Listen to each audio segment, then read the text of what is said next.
and he meant, because he's bringing his girlfriend in there, how much you're disrespecting your wife by bringing your girlfriend to the same place that you bring your wife. So how much could you love me that you're saying hello to me now, And I guess listen, obviously the rules are always broken with organized crime, La Cosa Nostra, whatever way you want to refer to it.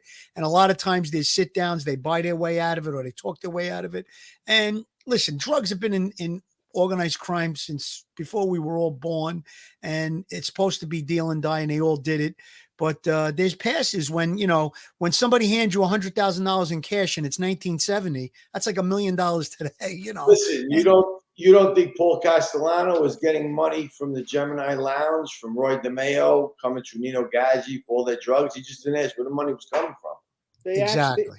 Absolutely, they all were. That's what I said last, on Tuesday. They say they weren't getting, they don't want to know anything about drugs, except that when they got the envelope, they didn't ask, well, did this come from drugs? Right. I don't want this envelope, That's total bullshit. That honor stuff is a fantasy with them. When you look at what honor really means, they have no honor. They have none. So guys, on the screen is Paul Castellano, and basically what we're talking about, The Last Gangster. This was the whole story behind this, was the planning and the conspiracy to take out Big Paul, who was the head of the Gambino family. And after this was done, I'm sure a lot of people were very happy, and there were some people that were unhappy about it because it resulted in John Gotti, who was a very flamboyant guy who played by his own rules, but by doing some of the things you said, and Tommy, you spoke about this, by having meetings with 123 different gangsters who were identified by going in person to the Ravenite, that exposed the entire Gambino crime family to be identified. I spoke to one of the agents that sat in the vans in the apartments a little while ago. I've been friends with Matty Chicago and Frank Spiro since 1990. They wouldn't have been sitting there every night for 3 years if they didn't know every day what crew was coming. They probably knew who was coming and who they were quicker than John Gotti knew who was coming on that day, because he had people report to the Ravenite, on certain days of the week. They were able to identify 125 individuals that otherwise they probably would never identify. So they had an OP right there because they knew that every week, twice a week, or however many times a week, a lot of guys were showing up there. So Tommy, explain an OP. Explain. It was like working SNU, but with wise guys. They had a van, they had an apartment. They were able to distinguish that the second floor who was living up there, which was a guy who passed away. It was a made guy named Sorelli. His widow was still living there, when she was leaving, how long she was leaving for.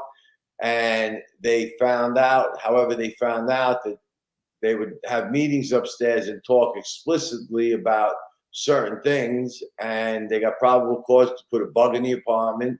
So they knew when she was going on vacation, coming home for 3 days, and were able to bug that apartment, which was the downfall of Gotti.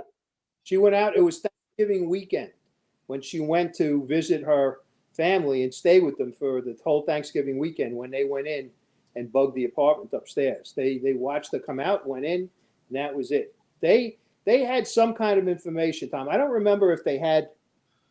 I'm sure it was source information. I don't know who it was, how they knew, but they had enough to get probable cause to get into that apartment. No doubt. Well, they had the bug also in the little hallway, the little foyer. Yes, they had it in the hallway. They got some stuff out of the hallway, but they got nothing like they got out of the apartment. Oh, no.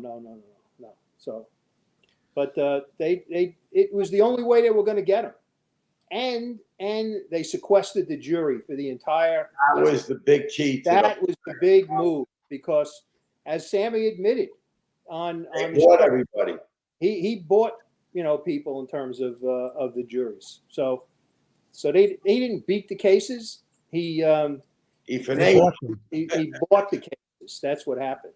but he couldn't do it with the last one. They sequestered the jury for the entire time.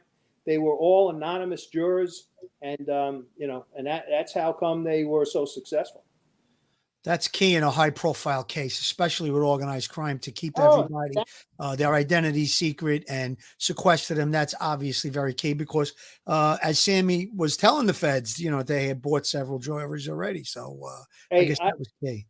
When I was a young assistant DA, I went to Tommy Catolo, Billy Catolo. I had Billy Catolo on trial with a guy named George Tropiano. They killed the guy over. He owed them money for a bet.